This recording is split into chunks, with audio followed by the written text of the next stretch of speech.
Почитувани колеги, Бранко Црвенковски, не можејќи и не знаејќи да даде одговор каде завршуваат парите, додека тој беше премиер, зошто ништо не се градеше и зошто со ништо не им се помагаше на граѓаните, тој денеска прибегна на еден очекуван потек. Тој почна да се фали со туѓи проекти, тој почна да се фали со работа која што други ја направи. И нема да не зачуди ако во наредниот период Бранко Црвенковски започне да се фали со проекти кои што во изминативе неколку години ги направи ВМРО ДПМН. Нема да не зачуди ако се пофали дека тој поделил близу 700 милиони евра за земјоделците.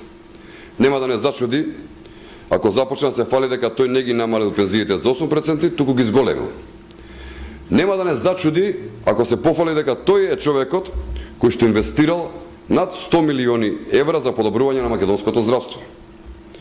Нема да не зачуди ако се пофали со други проекти што ги прави ВМРО, односно дека Бранко реконструирал 126 основни училишта и 65 средни и дека реализирал проекти за изградба на 24 нови училишта.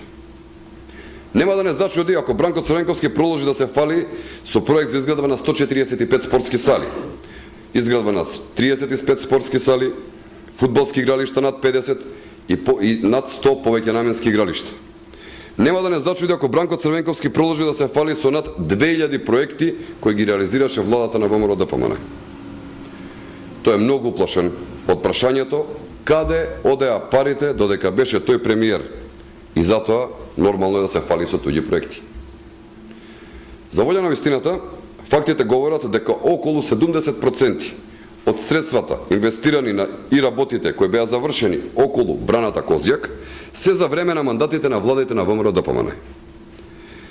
Тие ангажмани и средства инвестирани во изградба на оваа брана се од пресудно значење и се клучни за финализирање на оваа хидроцентрала.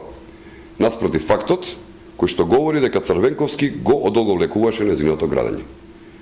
Граѓаните на Македонија не забораваат.